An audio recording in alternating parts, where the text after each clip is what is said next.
प्यारे बच्चों, सुप्रभात। मैं आकाश आनंद, शिक्षक प्लस 2 उच्च विद्यालय बोध गया, आप सभी का गया गाइडेंस प्रोग्राम में हार्दिक स्वागत करता हूं। बच्चों, आज हम लोग भौतिकी विज्ञान में प्रकाश के अपवर्तन का ब्रीफिंग करेंगे। आज के क्लास में मैं आपको प्रकाश के अपवर्तन के बारे में बताऊंगा और अपवर्तनांक क्या होता है उसके बारे में बताऊंगा, सापेक्ष और निरपेक्ष अपवर्तनांक क्या होते हैं और गोलीय लेंस से प्रकाश का अपवर्तन कैसे होता है। इसमें हम लोग गोलीय लेंस में विभिन्न परिस्थितियों में प्रतिबिंब का निर्माण भी पढ़ेंगे, लेंस सूत्र पढ़ेंगे, विभिन्न दूरियों के लिए गोलीय दर्पण में चिन्ह परिपाटी का अध्ययन करेंगे और आवर्धन के बारे में पढ़ेंगे। साथ में कुछ अंकित प्रश्नों को भी हल करेंगे। प्रकाश का अपवर्तन, प्रकाश जो यूनिट है हम लोग की भौतिकी का, उसका सेकेंड पार्ट है। इसके पहले वाले वीडियो में मैंने आपको प्रकाश के अपवर्तन के बारे में बताया है और उस पर मैंने अंकित प्रश्न भी बता रखे हैं। तो आज हम लोग प्रकाश के अपवर्तन में बात करेंगे। इसके सेकेंड पार्ट में हम लोग प्रकाश के अपवर्तन में हम लोग बात करेंगे। उपयुक्त जिन भी बातों को मैंने बताया है उन सभी पर मैं ब्रीफिंग करूंगा और उस पर प्रकाश डालूंगा। तो आइए हम लोग इसकी शुरुआत करते हैं। बच्चों, सबसे पहले हम लोग आज के क्लास में ये जान लें कि प्रकाश का अपवर्तन क्या होता है। तो देखिए, आप यहाँ पर एक स्लाइड में एक डायग्राम देख रहे हैं। उसमें देख रहे हैं कि प्रकाश एक माध्यम से दूसरे माध्यम में जा रहा है। तो जब प्रकाश की किरणें एक माध्यम से दूसरे माध्यम में प्रवेश करती है, या यूं कहें कि प्रकाश की किरणें एक पारदर्शी माध्यम से दूसरे पारदर्शी माध्यम में प्रवेश करती है, तब यह अपने पूर्व पथ से विचलित हो जाती है। तो प्रकाश आप जानते हैं कि हमेशा सीधी रेखाओं में गमन करता है, लेकिन जब वो एक माध्यम से दूसरे माध्यम में जाता है और वो अपने पूर्व पथ से विचलित हो जाता है, उसके पाथ में एक बेंडिंग, एक डेविएशन प्रोड्यूस होता है। तो इसी को हम लोग बोलते हैं प्रकाश का अपवर्तन। तो हम लोग कह सकते हैं कि जब प्रकाश एक पारदर्शी माध्यम से दूसरे पारदर्शी माध्यम में प्रवेश करता है और वह अपने पूर्व पथ से विचलित हो जाता है, तो इस घटना को हम लोग कहते हैं प्रकाश का अपवर्तन। तो आइए हम लोग व्हाइट बोर्ड के माध्यम से समझते हैं कि प्रकाश का अपवर्तन क्या होता है। चलिए, तो देखिए, सबसे पहले हम लोग देखते हैं कि यहाँ पर देखिए, मैंने यहाँ पर एक लाइन खींचा है, एक इंटरफेस है, एक सतह है जो दो माध्यमों को अलग करता है। मान लीजिए कि ऊपर का जो मीडियम है, ऊपर का जो माध्यम है वो वायु है, एयर है, और नीचे का जो माध्यम है वो मान लेते हैं पानी है ना, यानी वाटर है। तो देखिए, यहाँ पर हमने दो माध्यम लिया है। एक माध्यम जो है उसमें हमने वायु को लिया है और दूसरे माध्यम में मैंने पानी को लिया है। तो जब प्रकाश एक माध्यम से दूसरे माध्यम में प्रवेश करता है तो देखिए क्या होता है। ये प्रकाश की किरण है और ये एक माध्यम से दूसरे माध्यम में प्रवेश किया। तो आप देख रहे हैं कि प्रकाश जब एक माध्यम से दूसरे माध्यम में गया तो इसके पाथ में एक बेंडिंग प्रोड्यूस हुआ, इसके रास्ते में एक विचलन हुआ, है ना, और इसका पाथ जो है थोड़ा टेढ़ा हो गया। इसी घटना को हम प्रकाश का अपवर्तन कहते हैं। लेकिन अब प्रश्न ये उठता है कि प्रकाश का अपवर्तन हुआ क्यों। तो देखिए, आप सभी को पता है कि प्रकाश की चाल भिन्न भिन्न माध्यमों में अलग अलग होती है। जैसे वायु में प्रकाश की चाल, पानी में प्रकाश की चाल, कांच में प्रकाश की चाल, डायमंड में प्रकाश की चाल, हर माध्यम में प्रकाश की चाल अलग अलग होती है। और जैसे ही प्रकाश एक माध्यम से दूसरे माध्यम में प्रवेश करता है तो उसके एक वेग में परिवर्तन होता है, और जो वेग में परिवर्तन होता है वही उत्तरदायी होता है इसके पथ में विचलन के लिए, है ना। और यही कारण जो है प्रकाश का अपवर्तन होता है। ठीक है, तो आई थिंक आप समझ गए होंगे कि प्रकाश का अपवर्तन क्या होता है। अब देखिए, प्रकाश के अपवर्तन के कुछ नियम हैं, कुछ नियम नहीं, दो ही नियम हैं। ठीक है, तो प्रकाश के अपवर्तन के दो नियम क्या क्या हैं इसको हमको समझना पड़ेगा। आप देखिए, ये जो किरण है इसको हम लोग बोलते हैं आपतित किरण। देखिए, ये आपका है आपतित किरण।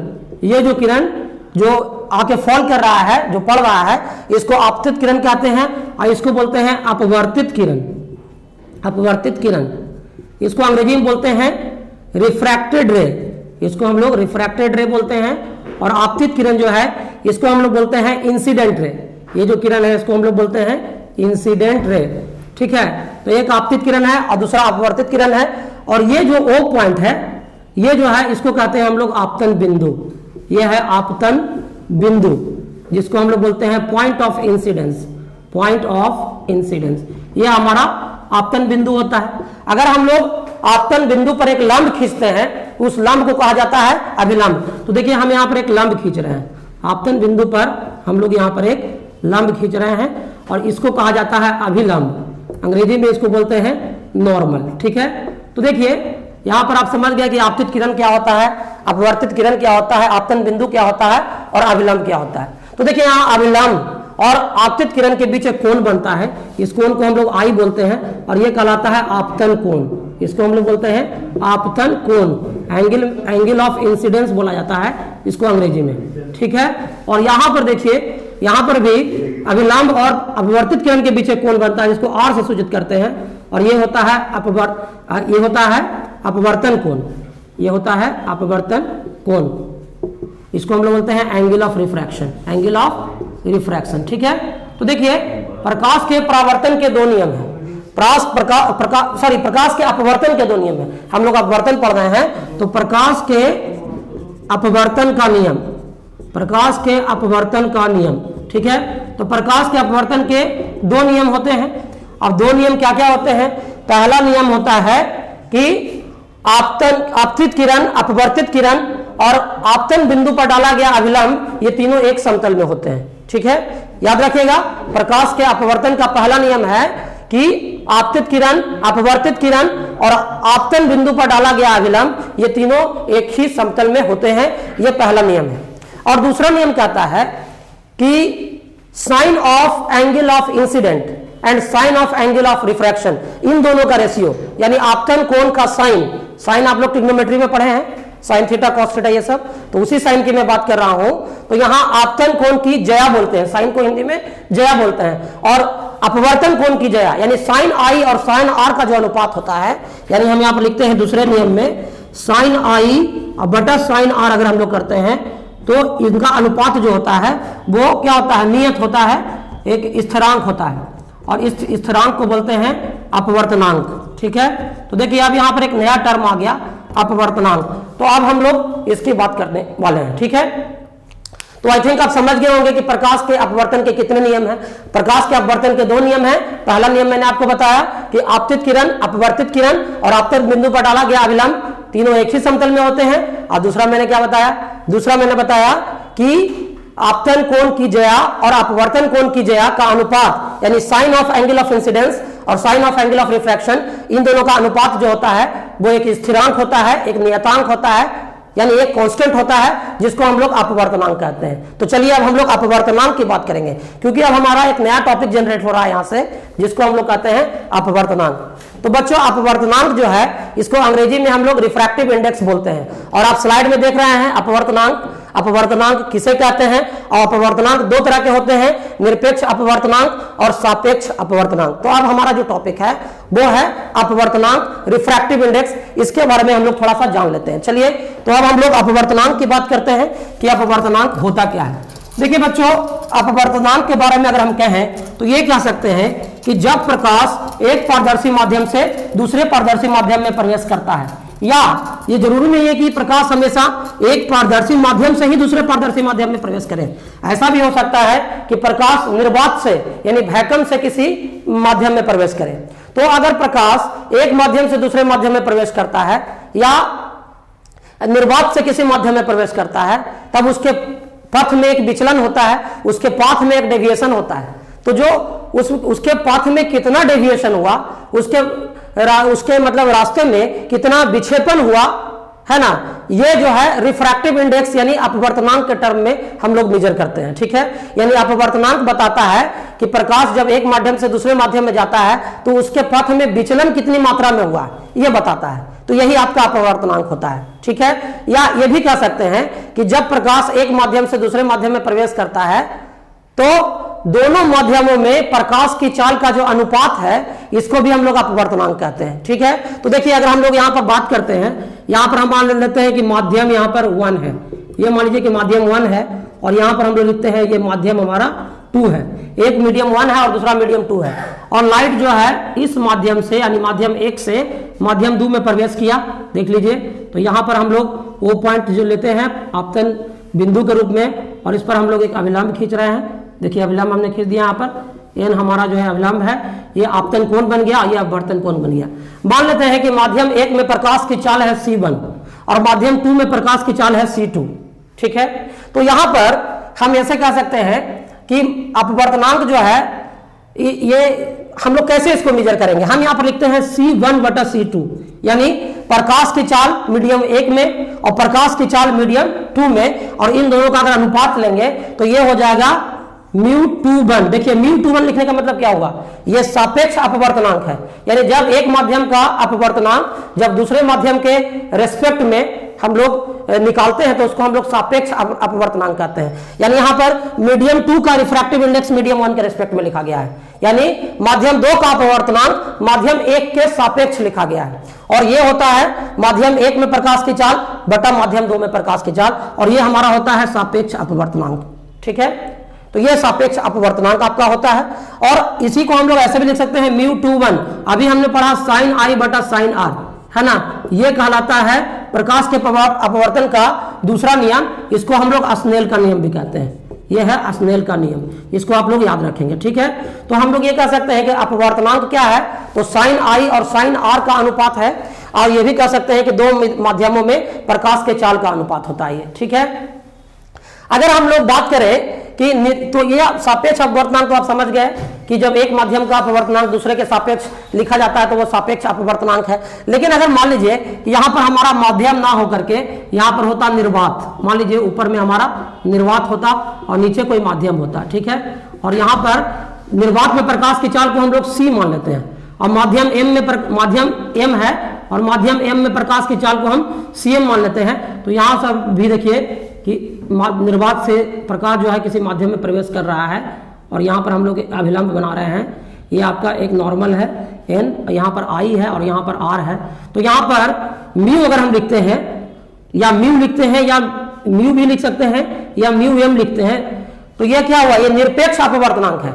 जब प्रकाश निर्वात से किसी माध्यम में जाता है तो इस माध्यम का निरपेक्ष अपवर्तनांक जो होगा वो C बटा CM होगा।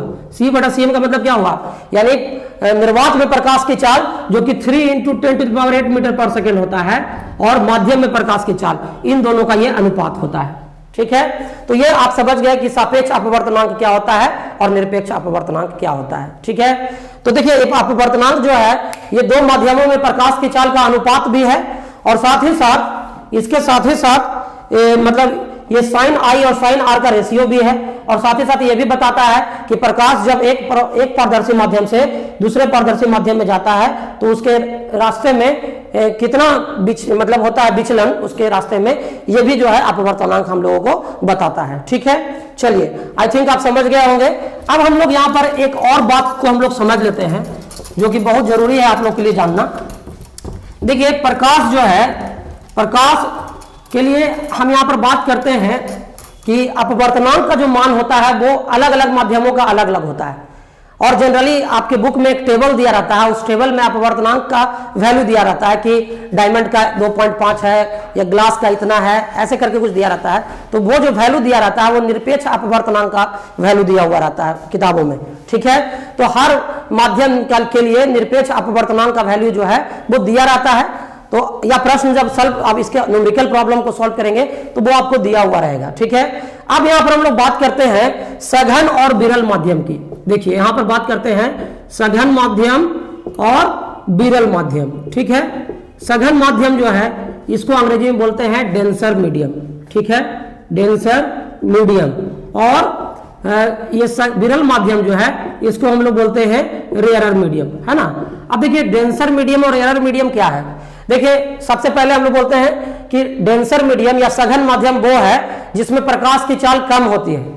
दो माध्यमों में अगर हम लोग तुलना करते हैं तो जिस माध्यम में प्रकाश की चाल कम होती है वो सघन है, और जिसमें प्रकाश की चाल ज्यादा होती है वो विरल है। यानी सघन माध्यम में प्रकाश की चाल कम होती है, विरल माध्यम में प्रकाश की चाल ज्यादा होती है। एक बात तो ये है। दूसरी बात आप और जान लीजिए कि जो सघन माध्यम होता है उसके अपवर्तनांक का मान अधिक होता है, और विरल माध्यम में अपवर्तनांक का मान कम होता है। ठीक है, और एक बात जान लीजिए कि सघन माध्यम जो होता है उसका प्रकाशीय घनत्व ज्यादा होता है, और विरल माध्यम जो होता है उसका प्रकाशीय घनत्व कम होता है। तो अगर आपसे कोई सघन माध्यम और विरल माध्यम के बीच में अंतर बतलाने के लिए कहे तो आप आसानी से बता सकते हैं, है ना। सघन माध्यम वो है जिसमें अपवर्तनांक का मान ज्यादा होता है, सघन माध्यम वो है जिसमें प्रकाशीय घनत्व ज्यादा होता है, सघन माध्यम वो है जिसमें प्रकाश का वेग कम होता है, विरल माध्यम वो है जिसमें अपवर्तनांक का मान कम होता है, है ना। विरल माध्यम वो है जिसमें प्रकाशीय घनत्व कम होता है, विरल माध्यम वो है जिसमें प्रकाश का वेग ज्यादा होता है। तो इस तरह से आप सघन माध्यम और विरल माध्यम के बीच अंतर जो है बता सकते हैं। अब देखिए यहां पर एक बहुत इंपॉर्टेंट ऑब्जर्वेशन है, एक बहुत महत्वपूर्ण निरीक्षण है जिसको आप सभी विद्यार्थियों को जानना चाहिए, और वो ये है कि प्रकाश जब विरल माध्यम से सघन माध्यम में प्रवेश करती है तो क्या होता है। अब प्रकाश जब सघन माध्यम से विरल माध्यम में प्रवेश करती है तो क्या होता है। तो देखिए यहां पर हम लोग एक ऐसा डायग्राम बनाते हैं, दो डायग्राम हम बनाते हैं। अब यहां पर देखिए ऊपर में हम लेते हैं विरल माध्यम, ठीक है, ऊपर में विरल माध्यम लेते हैं जिसमें मान लीजिए कि हम हवा को ले लेते हैं, नीचे में हम लोग सघन माध्यम को लेते हैं, और मान लीजिए कि नीचे में हम लोग ले लेते हैं पानी को, ठीक है। अब प्रकाश जो है विरल माध्यम से सघन माध्यम में आता है तब क्या होता है। तो देखिए अब यहां पर हम लोग वाटर ले लिए हैं, तो वाटर को थोड़ा सा इस तरह से रिप्रेजेंट कर देते हैं। अब देखिए प्रकाश जो है ये विरल माध्यम से सघन माध्यम में प्रवेश कर रही है, तो देखिए यहां पर क्या होता है, ठीक है। तो देखिए प्रकाश की किरणें जब विरल माध्यम से सघन माध्यम में प्रवेश करती है तो वो अभिलंब की तरफ मुड़ जाती है। आप देख लीजिए कि इस प्रकाश की किरण को जाना चाहिए था सीधे, अब प्रकाश हमेशा सरल रेखाओं में गमन करता है तो इसको जाना चाहिए था सीधे, लेकिन ये सीधे नहीं गया बल्कि अभिलंब की ओर मुड़ गया। आप देख रहे हैं, तो आप हमेशा याद रखिएगा इस बात को कि प्रकाश की किरणें जब विरल माध्यम से सघन माध्यम में प्रवेश करती है तो क्या होता है, वो अभिलंब की तरफ मुड़ जाती है, और उस स्थिति में क्या होता है कि अपवर्तन कोण जो बनता है और इसका मान छोटा हो जाता है, आपतन कोण, अपवर्तन कोण का मान आपतन कोण के मान से क्या होता है, छोटा होता है। एकदम याद रखिएगा, बहुत इंपॉर्टेंट कॉन्सेप्ट है ये, ठीक है। अब हम लोग इसका उल्टा बात करते हैं, ऊपर हम मान लेते हैं कि अब यहां पर प्रकाश की जो किरणें हैं, मान लीजिए कि ऊपर में हमारा विरल माध्यम है, ठीक है, हमारा विरल माध्यम है ऊपर में, और नीचे में हमारा है सघन माध्यम, ठीक है। अब यहां पर देखिए प्रकाश जो है विरल माध्यम में फिर से हम लोग हवा लेते हैं, सघन माध्यम में पानी ले लेते हैं या कांच भी ले सकते हैं। अब देखिए यहाँ पर हम लोग यहाँ पे देखते हैं कि प्रकाश जो है अगर सघन माध्यम से विरल माध्यम में जाता तो क्या होता है। देखिए ये प्रकाश की किरणें सघन माध्यम से विरल माध्यम में जा रही है, एरो का साइन देखिए, है ना।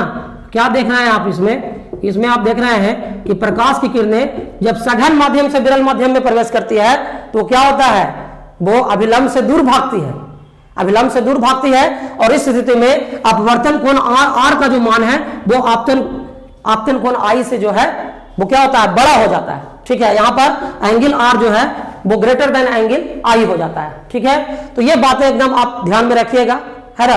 तो ये आप समझ लीजिए कि आप हमेशा दो माध्यमों के बीच तुलना करके सघन और विरल का पता लगा सकते हैं। जैसे अगर हम एयर और वाटर लेते हैं तो उसमें एयर जो है वो सघन है, विरल है, विरल माध्यम जो है उसको हम रेयरर मीडियम बोलते हैं, सघन माध्यम को हम डेंसर मीडियम बोलते हैं।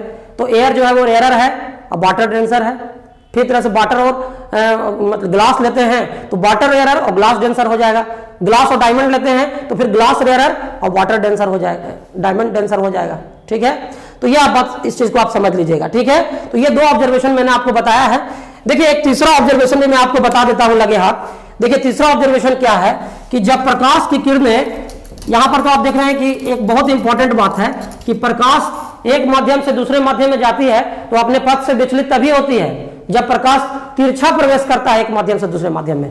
यहां पर एक इंपॉर्टेंट पॉइंट यह है कि अगर प्रकाश जो है एकदम परपेंडिकुलरली, एकदम लांबिक रूप से अगर एक माध्यम से दूसरे माध्यम में प्रवेश करती है तब उसके पाथ में कोई विक्षेपण नहीं होता है। देखिए उसमें क्या होता है कि अगर मान लीजिए ऊपर में एयर है और नीचे में वाटर है, ठीक है, और प्रकाश जब एक माध्यम से दूसरे माध्यम में प्रवेश कर रही है और एकदम लंबवत प्रवेश कर रही है, देख लीजिए, तो अब देखिए कि प्रकाश के पाथ में कोई विचलन नहीं होगा, एकदम सीधी रेखाओं में गमन कर रहा है, यानी यहाँ पर कोई रिफ्रैक्शन नहीं हो रहा है, कोई अपवर्तन यहाँ पर नहीं हो रहा है। और ऐसा इसलिए हो रहा है क्योंकि यहाँ पर आपतित किरण, अपवर्तित किरण और अभिलंब तीनों संपाती हो गए हैं। यहाँ पर आपतित किरण, अपवर्तित किरण और अभिलंब तीनों संपाती हो गए हैं और एंगल आई और आर दोनों क्या हो गया है, 0 डिग्री के बराबर हो गया है। तो ये भी एक बहुत इंपॉर्टेंट कॉन्सेप्ट है जो आप लोगों को जानना चाहिए, ठीक है। आई थिंक यहां तक आपको समझ में आ गया होगा। चलिए अब हम लोग इसमें थोड़ा सा आगे बढ़ते हैं और हम लोग अब देखते हैं इस चैप्टर में कुछ आगे की बातें। अब इसमें बढ़ते हैं और देखते हैं कि क्या होता है।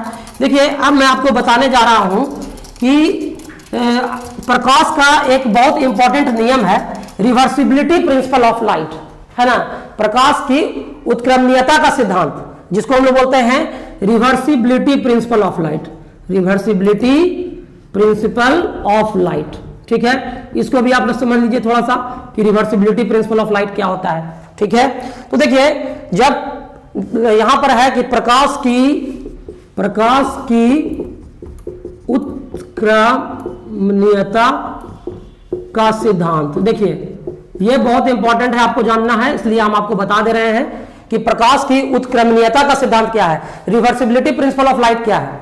देखिए प्रकाश का जो पथ होता है वो रिवर्सेबल होता है, यानी अगर प्रकाश एक माध्यम से दूसरे माध्यम में जाने के लिए जिस रास्ते का उपयोग कर रहा है, अगर दूसरे माध्यम से पहले माध्यम में अगर लौटना हो तब भी वो उसी रास्ते का प्रयोग करेगा। जैसे देखिए अगर हम लोग ऐसे लिखते हैं, ये हमारा है माध्यम 1, ठीक है, ये माध्यम 1 है और ये हमारा एक माध्यम 2 है। ठीक है, और यहां पर माध्यम 2 में मान लीजिए कि पानी है, ऐसा हम लोग मान लेते हैं, और माध्यम 1 में जो है मान लीजिए कि हवा है। ठीक है, ठीक है, और लाइट जो है माध्यम 1 से माध्यम 2 में जा रहा है। ठीक है, इस तरह से जा रहा है। तो देखिए अगर प्रकाश एक माध्यम से दूसरे माध्यम में जा रहा है तो क्या हो रहा है, यहां पर एंगल आई बन रहा है और यहां पर एंगल आर बन रहा है। लेकिन अगर मान लीजिए कि इसके रास्ते में ये जो अपवर्तित किरण है अगर लंबवत रूप से अगर किसी दर्पण पे ही पड़ जाए तब क्या होगा, ये जो प्रकाश की किरणें हैं वो परावर्तित होकर उसी माध्यम में लौट जाएगी। अब देखिए कि प्रकाश इसी पाथ पर रिटर्न हो जाएगा। ठीक है, यानी जिस रास्ते से प्रकाश माध्यम 1 से माध्यम 2 में आया था, अब उसी रास्ते से वो माध्यम 2 से माध्यम 1 में चला जाएगा, है ना। तो उस स्थिति में हम यहां पर देखेंगे कि अगर हम माध्यम 2 का अपवर्तनांक अगर 1 के रेस्पेक्ट में लिखते हैं तो क्या लिखते हैं, साइन आई बटा साइन आर लिखते हैं। या फिर अगर इस माध्यम में प्रकाश का चाल C1 है, इस माध्यम में प्रकाश का चाल C2 है, तो इसको हम C1 बटा C2 लिखते हैं ना ऐसा। लेकिन अगर मान लीजिए कि प्रकाश माध्यम 2 से माध्यम 1 में वापस लौट रहा है तो उस स्थिति में क्या लिखेंगे, μ12 लिखेंगे, यानी ये होगा, यहां पर होगा माध्यम 1 का अपवर्तनांक 2 के सापेक्ष, ये माध्यम 2 का अपवर्तनांक 1 के सापेक्ष है, लेकिन ये माध्यम 1 का अपवर्तनांक 2 के सापेक्ष होगा। तो ये क्या हो जाएगा, अब आई जो है यानी यहां पर आई और आर है, तो आर जो है अब आई का काम करेगा और आई जो है आर का काम करेगा, तो ये साइन आर बटा साइन आई हो जाएगा। ठीक है, और यहां पर फिर क्या हो जाएगा, ये C2 बटा C1 हो जाएगा। यानी कहने का मतलब यह हुआ कि माध्यम 2 का 1 के सापेक्ष जो अपवर्तनांक है वो रेसिप्रोकल होगा, वो व्युत्क्रम होगा किसका, माध्यम 1 का अपवर्तनांक अगर 2 के सापेक्ष में निकालते हैं तो दोनों एक दूसरे के रेसिप्रोकल होंगे। या फिर माध्यम 1 का अपवर्तनांक अगर 2 के सापेक्ष निकाले तो ये रेसिप्रोकल होगा माध्यम 2 का अपवर्तनांक 1 के सापेक्ष। यानी कहने का मतलब यह हुआ कि अगर इन दोनों को हम मल्टीप्लाई करें μ21 इंटू μ12 तो इन दोनों को गुणनफल 1 के बराबर आएगा। देख लीजिए साइन आई बटा साइन आर है, साइन आर बटा साइन आई करेंगे, साइन आर कटेगा, साइन आई कटेगा तो 1 आ जाएगा।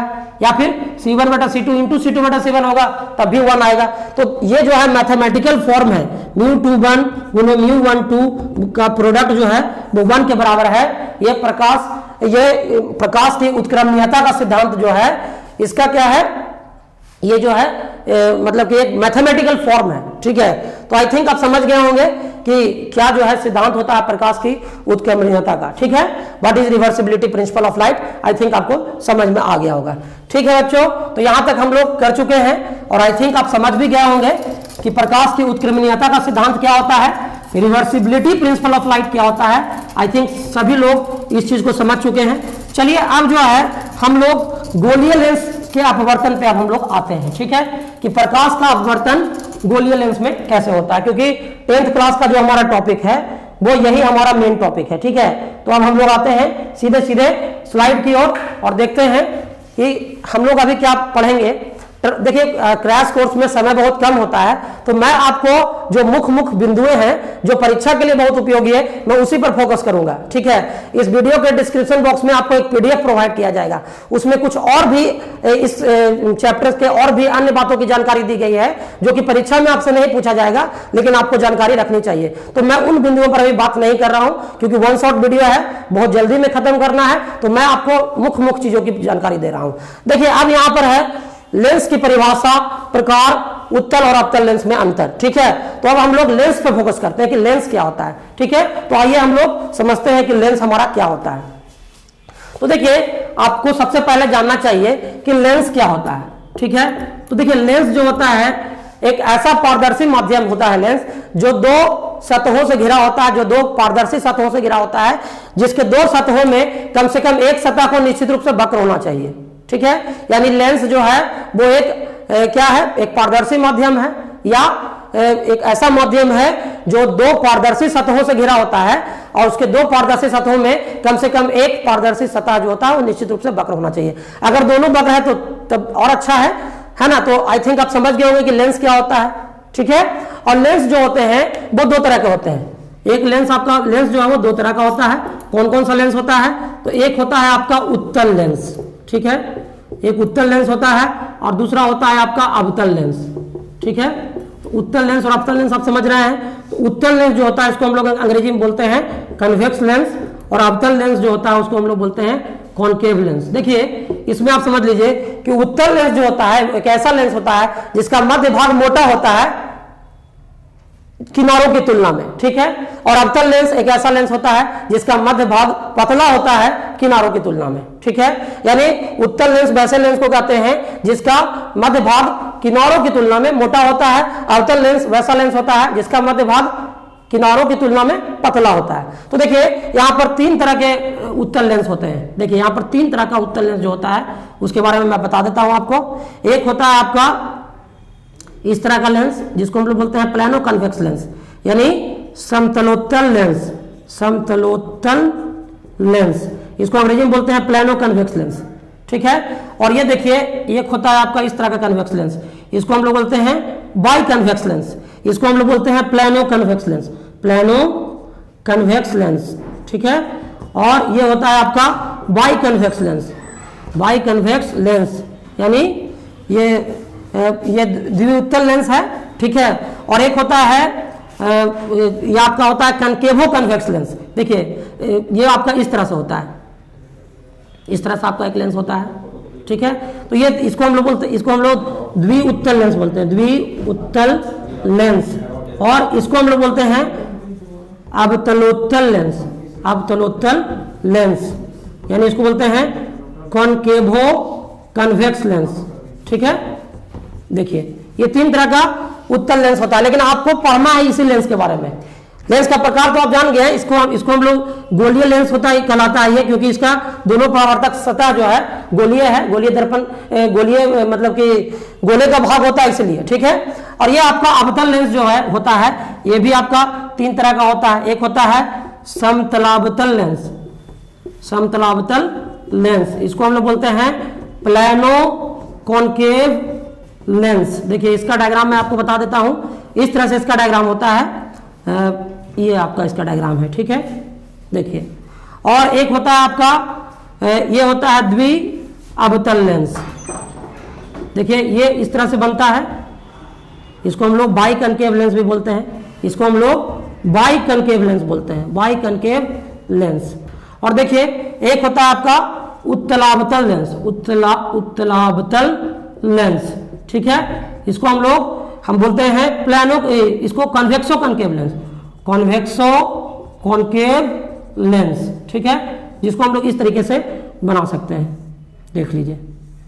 तो देखिए ये 6 तरह के लेंस होते हैं। ठीक है, तो आप देख रहे हैं ना कि ये जो हम उत्तल लेंस 3 को लिखे हैं, इसमें देख रहे हैं कि मध्य भाग क्या है, मोटा है किनारों की तुलना में, यानी बीच में इसका डायमीटर ज्यादा है, किनारों पे इसका डायमीटर कम है। और इसमें क्या देख रहे हैं कि ये बीच में पतला है, बीच में ये सब क्या है, पतला है। ठीक है, तो ये आपका उत्तल लेंस और अवतल लेंस के विभिन्न प्रकार होते हैं। लेकिन अब हम लोग को पढ़ना क्या है, हम लोग को पढ़ना है गोलीय लेंस के बारे में। तो गोलीय लेंस जो होता है वैसे लेंस को कहते हैं, है ना, जो दो गोलीय सतहों से घिरा होता है, और ये दोनों गोलीय सतहें जो होती है कांच के खोखले गोले का भाग होता है। ठीक है, तो गोलीय लेंस के बारे में हम लोग पढ़ेंगे। तो इसमें हम लोग को इस तरह के 2 ही लेंस के बारे में पढ़ना है, एक अवतल लेंस, उत्तल लेंस, और ये दूसरा अवतल लेंस। ठीक है, तो हम लोग अभी इस पे फोकस करते हैं और देखते हैं इसमें क्या क्या आगे पढ़ना है हम लोगों को। ठीक है, तो चलिए अब हम लोग बात करते हैं गोलीय लेंस के बारे में। ठीक है, तो देखिए गोलीय लेंस के बारे में मैंने अभी आपको क्या बताया। गोलीय लेंस जो है इसको अंग्रेजी में स्फेरिकल लेंस बोलते हैं, और ये 2 गोलीय सतहों से घिरा होता है, और ये दोनों गोलीय सतहें जो होती है वो कांच के खोखले गोले का भाग होती है। जैसे कैसे, देखिए हम मान लेते हैं ये कांच का एक खोखला गोला है, ऐसे आपको वृत्त लग रहा होगा देखने में, लेकिन आप इसको 3D इमेजिन करिए कि ये आपका एक खोखला गोला है कांच का बना हुआ, और ये एक दूसरा कांच का खोखला गोला है, और देखिए इसका ये हिस्सा मिलकर और इसका ये हिस्सा मिलकर एक गोलीय लेंस का निर्माण कर रहा है। और ये कैसा लेंस है? तो ये हमारा उत्तल लेंस है। ठीक है, ये कैसा लेंस है हमारा? तो ये हमारा उत्तल लेंस है। और देखिए ये भी कांच का एक खोखला गोला है और ये भी कांच का एक खोखला गोला है, और इनके जो टुकड़े हैं वो आपस में जुड़ करके इस तरह के लेंस का निर्माण कर रहे हैं। तो ये कैसा लेंस है? ये हमारा अवतल लेंस है। ठीक है, तो आई थिंक गोलीय लेंस जो होता है वो घिरा होता है दो गोलीय सतहों से, और दोनों गोलीय सतहें जो होती है वो कांच के खोखले गोले का भाग होता है। ठीक है, अब इसमें कुछ टर्म्स हैं जो आपको जानना चाहिए। अब क्या क्या टर्म्स है समझिए। देखिए मान लीजिए कि इस गोले का केंद्र अगर C1 है, इस गोले का केंद्र अगर C2 है ना, तो ये जो C1 और C2 है ये लेंस का वक्रता केंद्र कहलाता है। देख लीजिए यहां पर भी इसका केंद्र अगर C1 है, इसका केंद्र अगर C2 है, तो ये C1 और C2 जो है वो वक्रता केंद्र कहलाता है लेंस का। तो लेंस का वक्रता केंद्र क्या होता है आप समझ गए, है ना? वक्रता केंद्र कहते हैं उसको, वक्रता केंद्र। ठीक है, अब जो है वक्रता त्रिज्या की बात करते हैं, वक्रता त्रिज्या, वक्रता त्रिज्या। ठीक है, अब देखिए ये गोले का क्या है, एक त्रिज्या है, या इस गोले की त्रिज्या क्या है? ये है और ये है, तो ये R जो है ये त्रिज्या है, तो ये कहलाता है वक्रता त्रिज्या। यानी यहां पर देखिए कि ये वक्रता त्रिज्या R है, ये वक्रता त्रिज्या R है, इसमें ये वक्रता त्रिज्या R है और ये वक्रता त्रिज्या R है। इसको R2 R2 मानते हैं, इसको R1 R1 मानते हैं, इसको R1 R1, इसको R2 R2 मान लेते हैं ऐसा। यानी कोई भी गोलीय लेंस है ना दो गोलीय सतहों से घिरा होता है जो कांच के खोखले गोले के भाग होते हैं, और इन गोलों का जो केंद्र होता है या इन गोलों की जो त्रिज्याएं होती है वो गोलीय लेंस का वक्रता केंद्र और वक्रता त्रिज्या कहलाती है। ठीक है, आई थिंक आपको समझ में आ गया होगा। और एक बात आप याद रखिएगा कि जो C1 है, इस C1 को हम 2F1 से भी डिनोट करते हैं, और C2 है इसको हम लोग 2F2 से डिनोट करते हैं। हमेशा आप इस चीज को याद रखिएगा कि C1 और C2 ना लिख करके हम लोग 2F1 और 2F2 जो है ऐसा हम लोग प्रयोग करते हैं। ठीक है, तो आप समझ चुके हैं कि लेंस में वक्रता केंद्र क्या होता है, लेंस में वक्रता त्रिज्या क्या होती है। अब हम लोग जानते हैं कि लेंस का प्रधान अक्ष क्या होता है। देखिए किसी भी लेंस में मान लीजिए कि ये आपका लेंस है ना, और इस लेंस में आप देख लीजिए कि ये इसका वक्रता केंद्र है C1 और इधर एक वक्रता केंद्र है C2। तो C1 और C2 जिसको हम लोग 2F1 और 2F2 भी बोलते हैं, तो ये जो रेखा दोनों को मिला रही है इसको हम लोग बोलते हैं प्रधान अक्ष, यानी प्रिंसिपल एक्सिस बोलते हैं हम लोग। ठीक है, या मान लीजिए कि मेरा लेंस अगर ऐसा होता, इस तरह से हमारा लेंस होता, तो यहां पर इसका जो वक्रता केंद्र C1 है, इसका वक्रता केंद्र C2 है, या 2F1 है या 2F2 है, इसको मिलाने वाली जो सरल रेखा है इसको हम लोग लेंस का प्रधान अक्ष बोलते हैं। ठीक है, तो लेंस का वक्रता केंद्र, वक्रता त्रिज्या और प्रधान अक्ष समझ गए। ठीक है, अब इसमें एक होता है प्रकाशीय केंद्र, प्रकाशीय केंद्र है ना। अब लेंस का प्रकाशीय केंद्र, इसको हम लोग अंग्रेजी में ऑप्टिकल सेंटर बोलते हैं। तो लेंस का प्रकाशीय केंद्र क्या होता है? लेंस का प्रकाशीय केंद्र जो होता है वो लेंस का केंद्र होता है जिसको हम लोग O से सूचित करते हैं, और प्रकाश की किरणें इससे सीधे एकदम अनडेविएटेड बिना कोई विचलन के पार करता है। ठीक है, तो प्रकाशीय केंद्र क्या है? तो प्रकाशीय केंद्र जो है किसी गोलीय लेंस का केंद्र है जो प्रधान अक्ष पर स्थित होता है, और इससे प्रकाश की किरणें लेंस के द्वारा मतलब एकदम सीधी रेखाओं में पास होती है, और अपवर्तन मतलब इसमें होता है लेकिन एकदम सीधी रेखाओं में होता है इसमें। ठीक है, तो ये हमारा होता है प्रकाशीय केंद्र। तो प्रकाशीय केंद्र भी आप समझ गए। अब देखिए इसमें हम लोग को जानना है लेंस का फोकस। अब लेंस का फोकस क्या है, इस पर भी हम लोग थोड़ा बात कर लेते हैं कि लेंस का फोकस किसको कहते हैं। देखिए यहाँ पर लेंस का फोकस जो है इसके बारे में समझने के लिए मैं आपको डायग्राम के माध्यम से समझाता हूं। ये मान लीजिए कि आपका लेंस जो है, इसको समझने के लिए हम लोग जो है आगे बढ़ते हैं, इसमें देखते हैं कि हम लोग लेंस का फोकस क्या होता है।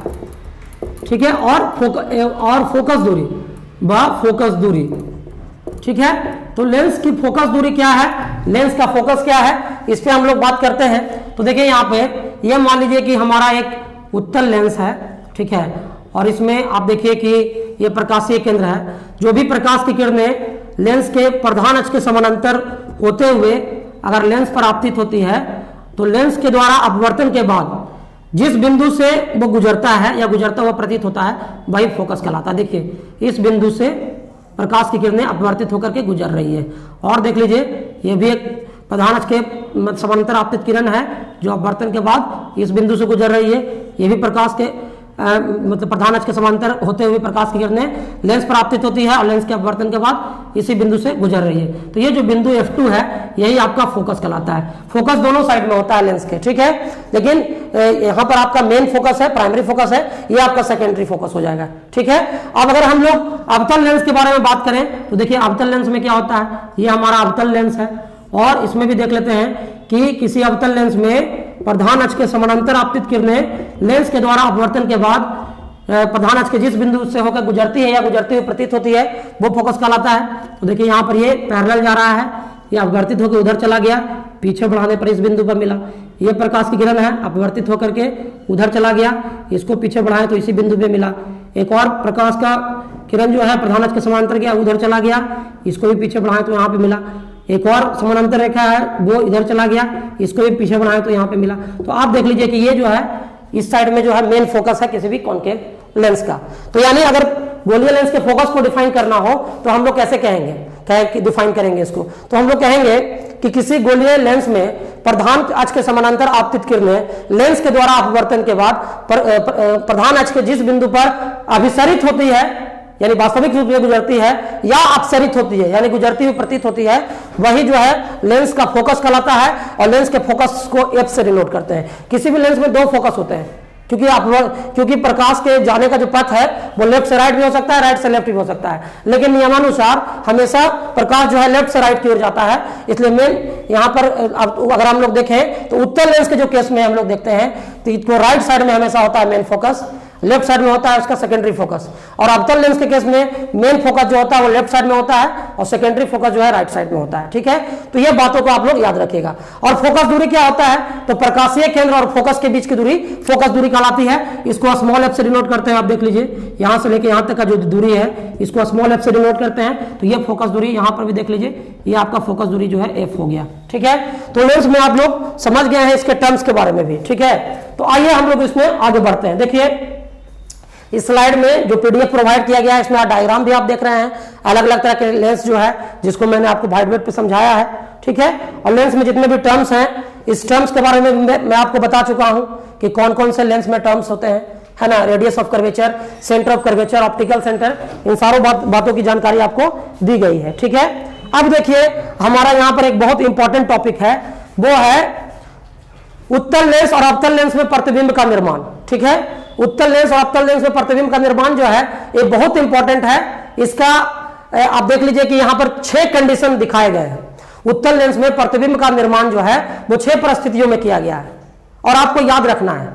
इसका रे डायग्राम आपको पेंसिल से खींचना है अगर परीक्षा में पूछा जाएगा तो एकदम शार्प पेंसिल होना चाहिए, शॉर्पनर, इरेजर सब लेके जाएंगे और साथ में फ्री हैंड स्केचिंग नहीं करना है, हमेशा स्केल का, प्रोटेक्टर का, इन सब चीजों का इस्तेमाल करके आपको स्केचिंग करना है और डायग्राम एकदम जो रे डायग्राम बोलते हैं, किरण आरेख बोलते हैं, एकदम नीट एंड क्लीन बनाना है आपको परीक्षा में, ठीक है।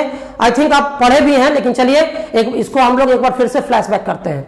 तो देखिए गोलीय लेंस में अगर प्रतिबिंब का निर्माण होता है तो उस प्रतिबिंब के निर्माण को हम लोग किरण आरेख खींच करके दिखलाते हैं और किरण आरेख खींचने के कुछ नियम है। नियम क्या है, तो पहला नियम यह है कि प्रधान अक्ष के समानांतर जो भी प्रकाश की किरणें जाएगी वो या तो फोकस से गुजरेगी या गुजरती हुई प्रतीत होगी, ये पहला नियम है। दूसरा नियम है कि अगर कोई प्रकाश की किरण प्रकाशीय केंद्र से होते हुए लेंस में प्रवेश करती है तो एकदम वो सीधी रेखाओं में गमन करेगी, उसके मार्ग में, उसके रास्ते में कोई विक्षेपण नहीं होगा। और तीसरा है कि अगर कोई प्रकाश की किरण फोकस से होते हुए गोलीय लेंस पर आपतित होती है तो अपवर्तन के बाद वो प्रधान अक्ष के समानांतर हो जाती है। इन तीनों का नियमों का अगर ध्यान रखिएगा तो आप जो है किरण आरेख को खींच सकते हैं। तो देखिए यहाँ पर 6 कंडीशन जो है दिखाए गए हैं, आई थिंक आप उसको समझेंगे भी। पहला कंडीशन है ऑब्जेक्ट एट इंफिनिटी, यानी वस्तु जो है जब अनंत पर हो। किसी उत्तल लेंस में वस्तु जो है अनंत पर रखा गया है तो अनंत पर रखे गए वस्तु का प्रतिबिंब देखिए अनंत पर जो अनंत से जो समानांतर प्रकाश की किरणें आ रही है वो लेंस उत्तल लेंस के द्वारा अपवर्तन के बाद फोकस पर क्या हो रही है, अभिसरित हो रही है। यानी अनंत पर रखी गई वस्तु का प्रतिबिंब कहां बन रहा है, तो फोकस पर बन रहा है, लेंस के दूसरी ओर, गोलीय लेंस के दूसरी ओर बन रहा है। यानी ये वस्तु अगर लेफ्ट साइड में है तो प्रतिबिंब उसका राइट साइड में बन रहा है। और हमेशा याद रखिएगा कि लेंस में जो वास्तविक प्रतिबिंब होता है वो राइट साइड में बनता है। और काल्पनिक प्रतिबिंब लेफ्ट साइड में बनता है। यानी मिरर से में जो कॉन्सेप्ट था उसका ठीक उल्टा, गोलीय दर्पण में जो आप कॉन्सेप्ट पढ़े हैं उसका ठीक उल्टा यहाँ पे हो रहा है। ठीक है, तो ये कंडीशन है कि जब गोलीय लेंस में वस्तु जो है अनंत पर होता, जब उत्तल लेंस में वस्तु जब अनंत पर होता है तब उसका प्रतिबिंब कहां बनता है, तो फोकस पर बनता है, लेंस के दूसरी ओर, जो कि वास्तविक उल्टा और बिंदु के आकार का होता है। यह हो गया। दूसरा है कि जब वस्तु अनंत और वक्रता केंद्र के बीच हो, यानी इन्फिनिटी और 2f के बीच हो या बियॉन्ड 2f हो। तो याद रखिएगा कि जब बियॉन्ड 2f है तो देखिए यहाँ पर वस्तु जो है भी है वो रखा गया है। देखिए यहाँ पर थोड़ा सा फिगर को हम थोड़ा जूम करके दिखाते हैं आपको, आप देख लीजिए यहाँ पे कि यहाँ पे जो वस्तु है वो कहाँ रखा गया है, 2f के बाहर है। एक वस्तु है जो AB जो है वो 2f के बाहर है। एक प्रकाश का किरण हम समानांतर गया तो कहां से गुजरा, फोकस से गुजरा, और एक जो प्रकाश का किरण इससे निकल के प्रकाशीय केंद्र से होते हुए सीधा गया। दोनों यहाँ पर रे, दोनों अपवर्तित किरणें यहाँ पर कट रही है, तो जो प्रतिबिंब का निर्माण हो रहा है वो 2f और f के बीच हो रहा है लेंस के दूसरे साइड में। और ये क्या है, वास्तविक है, उल्टा है और वस्तु से छोटा है। ठीक है, ये कंडीशन है। तीसरा कंडीशन आप देखिए यहाँ पर कंडीशन है तीसरा, आप देख पा रहे होंगे कि तीसरे कंडीशन में ऑब्जेक्ट को कहां रखा गया है, तो ऑब्जेक्ट को जब अब ऑब्जेक्ट को जो है 2f पर रखा गया है। ठीक है, तो ऑब्जेक्ट जो है अगर इसको 2f पर रखा गया है, केस थर्ड में देखिए ऑब्जेक्ट को 2f पर रखा गया है, यानी वक्रता केंद्र पर रखा गया है लेंस के उत्तल लेंस में, तो प्रतिबिंब भी 2f पर बन रहा है लेकिन लेंस के दूसरे साइड में बन रहा है, जो कि वास्तविक है, उल्टा है और वस्तु के बराबर साइज का है। ठीक है, ये तीसरा कंडीशन है। चौथा कंडीशन आप देख लीजिए, जब वस्तु को 2f और f के बीच रखा गया है, तो वस्तु को जब 2f और f के बीच रखा गया है तब देख लीजिए 2f और f के बीच वस्तु को रखा गया है, बीच में एक प्रकाश की किरण एकदम समानांतर जा रही है तो फोकस से गुजर रही है, दूसरा प्रकाशीय केंद्र से होते हुए जा रहा है, और दोनों जो है 2f के बाहर कट रहे हैं, तो वास्तविक प्रतिबिंब का निर्माण हो रहा है जो वस्तु से बड़ा है यानी आवर्धित है ना, और अनंत और 2f के बीच बन रहा है। तो ये आप कंडीशन आप समझ रहे हैं। ठीक है, अब देखिए उसके बाद एक कंडीशन ये आप देख लीजिए, पांचवा कंडीशन, जब ऑब्जेक्ट कहाँ है, वस्तु कहाँ है, तो उत्तल लेंस के फोकस पर है, तो फोकस पर है तो जो प्रतिबिंब बन रहा है वो कहां बन रहा है, ये दोनों अपवर्तित किरण पैरेलल जा रहे हैं तो ये अनंत पर बनेगा इसका प्रतिबिंब। ठीक है, और यहां देख लीजिए अब तक जो 5 कंडीशन थे उसमें प्रतिबिंब जो बना है वो वास्तविक बना है, लेकिन अब ये जो छठा कंडीशन है ये एकमात्र कंडीशन है उत्तल लेंस में जब काल्पनिक प्रतिबिंब का निर्माण हो रहा है। देखिए यहाँ पर वस्तु जो है वो प्रकाशीय केंद्र और फोकस के बीच है, तो प्रकाशीय केंद्र और फोकस के बीच जब वस्तु होता है तब उसका काल्पनिक सीधा और आवर्धित प्रतिबिंब लेंस के उसी साइड में बनता है जिस साइड में वस्तु रखा गया है, और काल्पनिक और सीधा होता है, आवर्धित होता है। तो ये एकमात्र कंडीशन है। ठीक है, तो ये 6 सिचुएशन है, ये 6 परिस्थितियां हैं कन्वेक्स लेंस में यानी उत्तल लेंस में प्रतिबिंब के निर्माण का। ठीक है, अब उसी तरह से देखिए अगर हम लोग अवतल लेंस में प्रतिबिंब के निर्माण की बात करें तो अवतल लेंस में प्रतिबिंब का निर्माण जो है वो मात्र हम लोग को 2 कंडीशन में ही पढ़ना है, क्योंकि 2 कंडीशन में सारा आ जाएगा। पहला कंडीशन है कि अवतल लेंस में जब वस्तु जो है अनंत पर हो तब उसका काल्पनिक सीधा और बिंदु के आकार का प्रतिबिंब लेंस के उसी साइड में बनता है जिस साइड में वस्तु रखा गया है, और यह प्रतिबिंब बनता है फोकस पर। ठीक है, यानी अवतल लेंस में जब वस्तु अनंत पर होता है तब उसका काल्पनिक एवं सीधा और बिंदु के आकार का प्रतिबिंब जो है वो उसके फोकस पर बनता है और लेंस के उसी साइड में बनता है जिस साइड में वस्तु होता है। और दूसरा है कि अगर अवतल लेंस में जो वस्तु है वो अनंत और प्रकाशीय केंद्र के बीच कहीं पर भी रख दिया जाए तो हर हाल में उसका प्रतिबिंब जो है वो फोकस के भीतर बनता है, यानी प्रकाशीय केंद्र और फोकस के बीच बनता है, जो कि काल्पनिक सीधा और वस्तु से बहुत ही छोटा बनता है। ठीक है, तो ये 2 कंडीशन में सारा चीज आ गया। ठीक है, तो यहां पर एक बात जो है ऑब्जर्व करने वाली है, और वो बात क्या है, वो बात ये है कि किसी भी गोलीय लेंस में अगर हम उत्तल और अवतल के बीच बात करें तो उत्तल लेंस में जो प्रतिबिंब बन रहा है वो वस्तु से बड़ा भी बन रहा है, वस्तु से छोटा भी बन रहा है और वस्तु के बराबर साइज का भी बन रहा है, लेकिन अवतल लेंस में जो प्रतिबिंब बन रहा है वो हमेशा वस्तु से छोटा बन रहा है। एक बात तो ये ऑब्जर्व कर रहे हैं। दूसरा बात हम लोग ये ऑब्जर्व कर रहे हैं कि उत्तल लेंस में जो प्रतिबिंब बन रहा है वो वास्तविक और काल्पनिक दोनों प्रकार का है, लेकिन अवतल लेंस में जो प्रतिबिंब बन रहा है वो काल्पनिक प्रकार का है।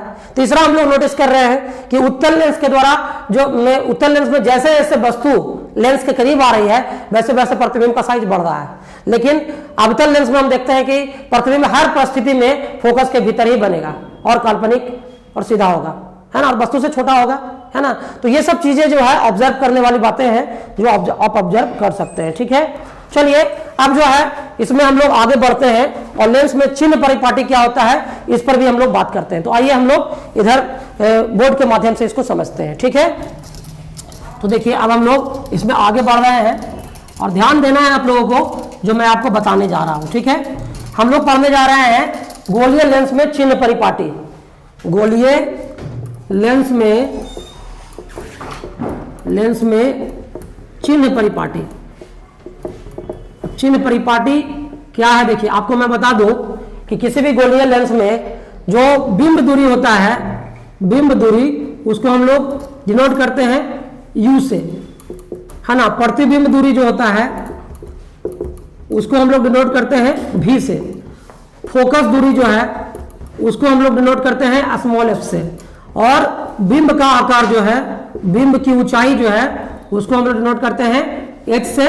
और प्रतिबिंब की जो ऊंचाई है, प्रतिबिंब की ऊंचाई उसको हम लोग डिनोट करते हैं h डैश से। देखिए तो किसी भी गोलीय लेंस में बिंब की दूरी, प्रतिबिंब की दूरी, फोकस दूरी, बिंब की ऊंचाई और प्रतिबिंब की ऊंचाई, है ना, इन सभी का जो चिन्ह होगा वो धनात्मक होगा या ऋणात्मक होगा, क्या होगा और क्यों होगा, इन सारी बातों की जानकारी जो है हम लोग को गोलीय लेंस के चिन्ह परिपाटी से मिलेगी, ठीक है। तो अब देखिए इसके बारे में कुछ पॉइंट्स हैं जो पॉइंट्स आपको समझना चाहिए, ठीक है।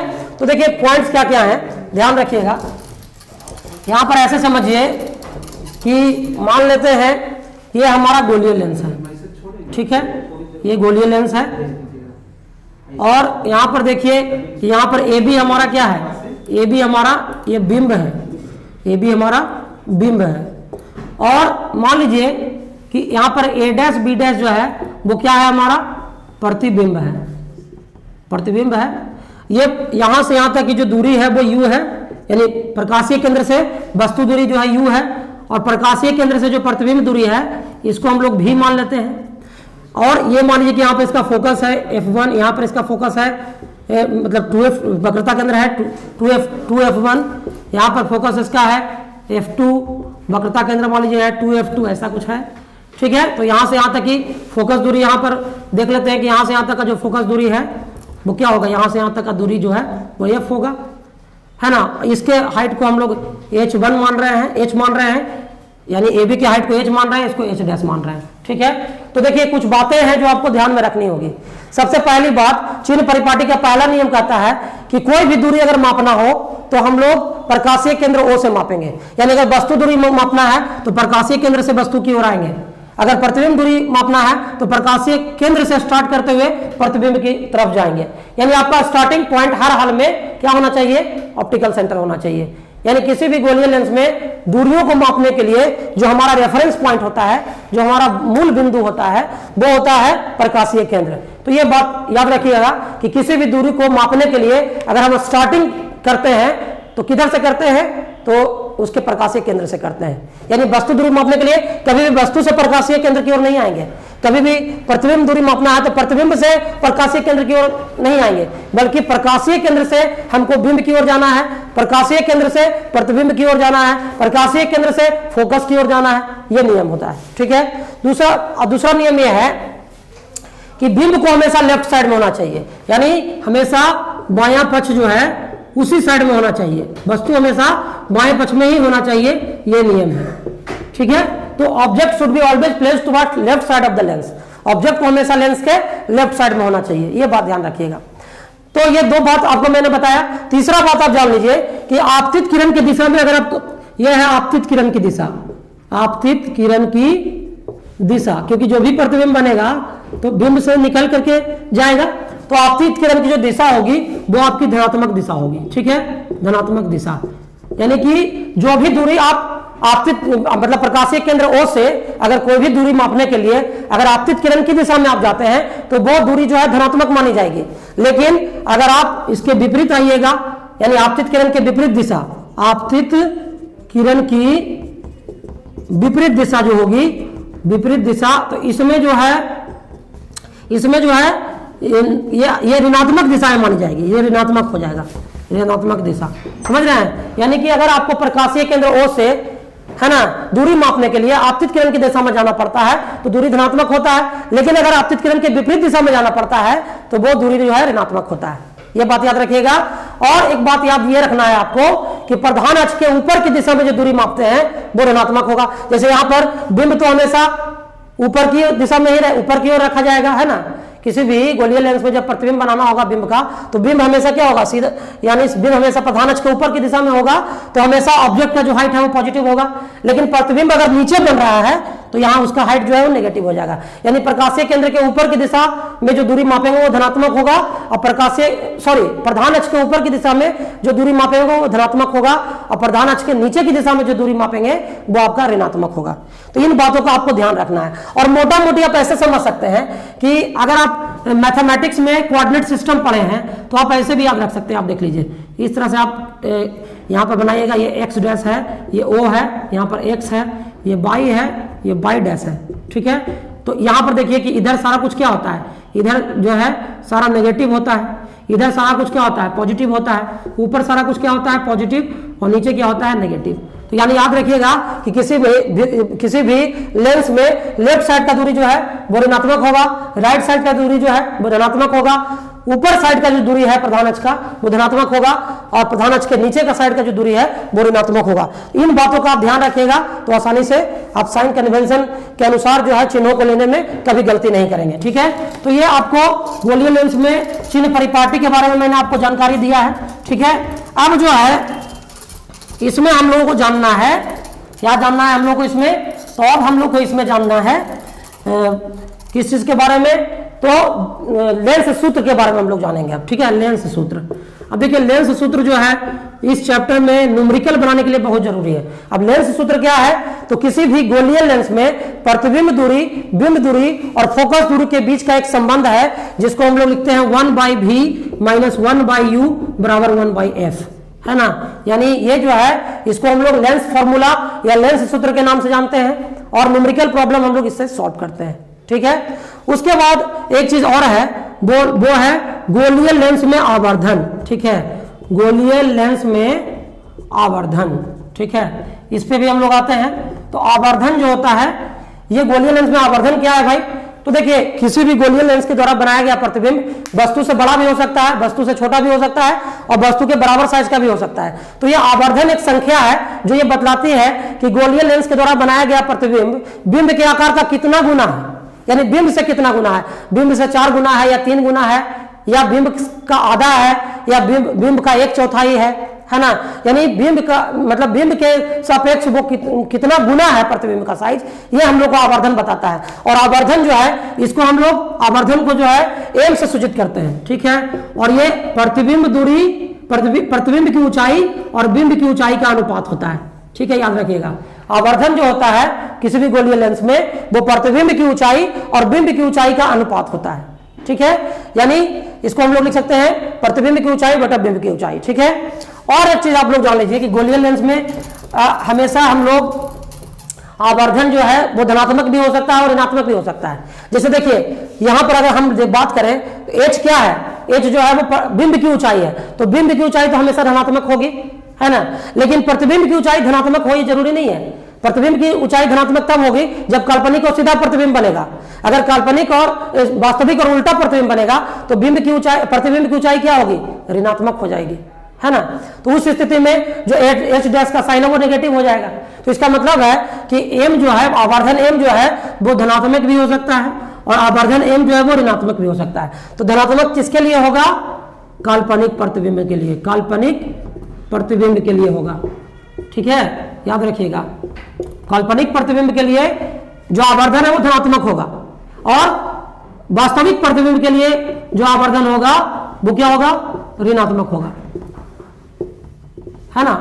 याद रखिएगा इस चीज को, याद रखना है आप लोगों को। और एक बात जान लीजिए कि आवर्धन जो है वो प्लस में हो या माइनस में हो, अगर हम उसका मोड ले लेते हैं, मोड में क्या होता है ना कि मोड में हमको साइन से लेना देना नहीं है। अगर किसी वस्तु का आवर्धन m बराबर -4 आया है तो ये बता रहा है कि प्रतिबिंब जो है वो बिंब के आकार का 4 गुना है। माइनस साइन सिर्फ बताता है कि वो वास्तविक प्रतिबिंब है, इसलिए माइनस लगा हुआ है। प्लस लगा हुआ रहता तो बोलता कि वो काल्पनिक प्रतिबिंब है। तो तो हमको अगर साइन से मतलब अगर हम नहीं रखें तो हम लोग अगर m बराबर मान लीजिए आता है -4, तो हम अगर मॉड m निकालेंगे तो मॉड -4 को भी हम 4 लिखते हैं। अगर m बराबर अगर +4 आता है तो यहाँ पर m बराबर जो है उसका अगर हम मोड लेंगे तो वो 4 ही आएगा। यानी अगर हम आवर्धन का अगर हम मॉडुलस लेते हैं तो आवर्धन का मॉडुलस अगर प्लस मिले या माइनस मिले, है ना, तो मॉडुलस लेने के बाद उसको प्लस और माइनस से मतलब नहीं होता है। तो याद रखिएगा कि अगर हम किसी आवर्धन का जो अगर मॉडुलस अगर 1 से बड़ा है तो 1 से बड़ा है इसका मतलब क्या होगा कि प्रतिबिंब की ऊंचाई जो है वो क्या है, ज्यादा है बिंब की ऊंचाई से। अगर आवर्धन का मोड अगर 1 के बराबर है तो इसका मतलब प्रतिबिंब की ऊंचाई और बिंब की ऊंचाई बराबर है। और अगर आवर्धन का मोड 1 से कम है इसका मतलब प्रतिबिंब की ऊंचाई जो है छोटी है बिंब की ऊंचाई से। तो ये बात जो है आपको याद रखना है हर हाल में, ठीक है, ये आपको बहुत हेल्पफुल होगा। और इसमें एक और संबंध है, वो संबंध भी आपको मैं बता देता हूं। गोलीय लेंस में आवर्धन के लिए एक संबंध है, वो संबंध क्या है, वो संबंध है m बराबर v/u। ये संबंध भी आपको याद रखना है किसी भी गोलीय लेंस में। गोलीय दर्पण में मैंने बताया था m बराबर -v/u, हर का प्रूफ है लेकिन प्रूफ करने का उतना समय है नहीं, तो क्रैश कोर्स में सिर्फ हमको पॉइंट्स को याद रखना है। तो यहाँ पर m बराबर v/u जो है ये गोलीय लेंस के लिए होता है, m बराबर v/u। तो अगर इस फार्मूला और इस फार्मूला को इक्वेट करें तो हमारे पास एक और फार्मूला जो है वो जनरेट करके चला आता है हो करके, और वो क्या है, ये आता है हमारा v/u इक्वल टू h'/h, है ना। यानी हम लोग कह सकते हैं इसको, हम लोग ऐसे भी कह सकते हैं h'/h इक्वल टू v/u। यानी कि हम लोग कह सकते हैं कि प्रतिबिंब की ऊंचाई बटा बिंब की ऊंचाई ये बराबर होता है प्रतिबिंब दूरी बटा बिंब दूरी, ठीक है। ये होता है आपका एक बहुत इंपॉर्टेंट फॉर्मूला है जो न्यूमेरिकल को सॉल्व करने के लिए आपको मदद करेगा, ठीक है। तो आई थिंक आप आवर्धन भी समझ चुके हैं। तो अब जो है, अब मैं आपको एक लास्ट पॉइंट इस चैप्टर में बच रहा है और वो है लेंस की क्षमता, पावर ऑफ लेंस। उसके बारे में थोड़ा सा मैं आपको ब्रीफ कर देता हूं। चलिए हम लोग थोड़ा सा स्लाइड की ओर आते हैं और देखते हैं। तो हम लोगों ने क्या पढ़ा, ठीक है, हम लोगों ने लेंस सूत्र पढ़ लिया है ना। लेंस सूत्र के बारे में आप जान चुके हैं, ठीक है। हम लोगों ने ये भी पढ़ा आवर्धन के बारे में, m बराबर v/u, I/o, I है इमेज का हाइट, प्रतिबिंब की ऊंचाई, और o है ऑब्जेक्ट का हाइट, ये भी हम लोगों ने पढ़ लिया है, ठीक है। अब जो है हम लोग पढ़ने जा रहे हैं कि लेंस की क्षमता क्या होती है। आप देख पा रहे हैं लेंस की क्षमता, ठीक है। तो लेंस की क्षमता क्या है, कोई भी लेंस प्रकाश की किरणों को या तो अभिसरित करता है या अपसरित करता है। अभिसरित कौन करता है, तो कन्वेक्स लेंस, उत्तल लेंस जो है वो प्रकाश की किरणों को अभिसरित करता है। अवतल लेंस क्या करता है, प्रकाश की किरणों को अपसरित करता है। तो किसी भी लेंस के अंदर प्रकाश की किरणों को अभिसरित या अपसरित करने की जो क्षमता होती है वही लेंस का पावर या लेंस का क्षमता कहलाता है, ठीक है। और इसको हम लोग कैसे मापते हैं, तो इसको हम लोग किसी लेंस के फोकस दूरी के व्युत्क्रम से मापते हैं। यानी लेंस में फोकस दूरी अगर ज्यादा होगा तो उसकी क्षमता कम होगी, फोकस दूरी अगर कम होगा तो लेंस का क्षमता जो है ज्यादा होगा, ठीक है। और लेंस का जो क्षमता है उसको हम लोग P से डिनोट करते हैं, और P जो है वो बराबर होता है 1/f के, और इसका जो SI मात्रक होता है वो डायोप्टर होता है, ठीक है। थोड़ा सा हम लोग इसको भी बोर्ड से समझ लेते हैं, देख लीजिएगा ध्यान से आप लोग। यहां पर देखिए, अगर मान लीजिए कि हमारा ये लेंस है, ठीक है। इस लेंस में देख लीजिए ये हमारा लेंस है, और इस लेंस में मान लीजिए कि हमारा फोकस यहाँ पर है, ठीक है। तो कोई भी लाइट का रे आ रहा है तो ये इतना मतलब प्रकाश का किरण जो है इतना जो है मुड़ रहा है, ठीक है। और एक लेंस अब और यहाँ बनाते हैं। अब देखिए ये मोटा लेंस है तो मोटे लेंस का फोकल लेंथ कम होता है, तो आप देखिए कि ये लेंस जो है तो प्रकाश ज्यादा कहां पर मुड़ा है, ज्यादा तो यहीं पर मुड़ा है क्योंकि यहां पर फोकस दूरी कम है ना। आप देख रहे हैं कि बेंडिंग जो हुआ, प्रकाश के पथ में जो बेंडिंग किया है वो ज्यादा यहां पर हुआ है, यानी इस लेंस की क्षमता ज्यादा है। इस लेंस की क्षमता ज्यादा क्यों है, क्योंकि इसको फोकल लेंथ कम है। तो किसी भी लेंस का जो क्षमता होता है वो 1/, फोकल लेंथ होता है, P बराबर 1/f। और अगर फोकल लेंथ को हम लोग मीटर में मापे, है ना, अगर फोकल लेंथ को हम लोग मीटर में मापे तो मीटर इनवर्स जो है वो लेंस का पावर का यूनिट है, और इसको हम लोग डायोप्टर से डिनोट करते हैं। यानी एक डायोप्टर जो होता है, डायोप्टर जो है लेंस की क्षमता का मात्रक है जो 1 मीटर इनवर्स के बराबर होता है, और यही 100 सेंटीमीटर इनवर्स के बराबर होता है, ठीक है। इस बात को याद रखिएगा। अगर हम अवतल लेंस के केस में देखें तो ठीक वही बात होगी। देखिए ये अवतल लेंस मान लीजिए हमारा है, और इस अवतल लेंस में आप देख लीजिए कि यहाँ पर अगर एक लाइट का रे है और ऐसे ये अपसरित हुआ है, तो देखिए यहाँ पर इसका फोकस है, तो यहाँ पर आप देख रहे हैं कि लाइट इसमें यहाँ पर कम बेंड कर रहा है, लाइट यहाँ पर कम बेंड कर रहा है क्योंकि इसके यहाँ पर फोकस दूरी क्या है, ज्यादा है। लेकिन अगर कम फोकस दूरी वाला लेंस लेते हैं, कोई मोटा लेंस अगर होता, तब देखिए क्या हो रहा है, तब यहाँ पर देखिए कि प्रकाश में यहाँ पर ज्यादा बेंडिंग हो रहा है, यहाँ पर प्रकाश ज्यादा बेंड कर रहा है, यहाँ पर ज्यादा प्रकाश जो है वो अपसरित हो रहा है। क्यों? क्योंकि फोकस दूरी कम है। यानी जो बेंडिंग एबिलिटी है किसी भी लेंस का, लेंस के द्वारा प्रकाश की किरणों को बेंड करने का जो एबिलिटी है, वही लेंस का क्षमता है। अब एक बात, इंपॉर्टेंट बात एक और हम आपको बता दें कि अगर मान लीजिए बहुत सारे लेंसेज को कांटेक्ट में ला दिया गया, बहुत सारे लेंसेज को कांटेक्ट में कर दिया गया, तो हर लेंस का अपना अलग अलग पावर है, तो उस पूरे कॉम्बिनेशन का पावर क्या होगा। देखिए मान लीजिए कि एक लेंस है जिसका पावर है P1, एक दूसरा लेंस है उसका पावर है P2, एक तीसरा लेंस है उसका पावर है P3। मान लीजिए P1 पावर का एक लेंस है, P2 पावर का एक लेंस है, P3 पावर का एक लेंस है, या इसी तरह से और भी लेंसेज हैं। तो अगर इन सभी लेंसेज को कंबाइन कर दिया जाए तो जो कॉम्बिनेशन ऑफ लेंस बनेगा उसका पावर क्या होगा, तो इन सभी का अलजेब्राइक सम होगा, इन सभी का बीजीय योगफल होगा, है ना। यानी अगर ढेर सारे लेंसेज को, जिनका कि एक इंडिविजुअल फोकल लेंस है, जिनका कि अलग अलग फोकल लेंथ है, अगर उन सभी लेंसेज को आपस में जोड़ दिया जाए तो उन लेंसेज के जो पावर्स होंगे उनको जोड़ने पर उस पूरे कॉम्बिनेशन का पावर हम लोग को मिल जाएगा, है ना। तो इस तरह से हम लोग किसी भी लेंस, ढेर सारे लेंसेज के कॉम्बिनेशन का पावर भी हम लोग जो है वो निकाल सकते हैं, ठीक है। तो आई थिंक आप समझ गए होंगे यहां तक। चलिए अब जो है मैं आज के क्लास में आपको इस चैप्टर से रिलेटेड सारी मुख्य बातों की जानकारी दे चुका हूं।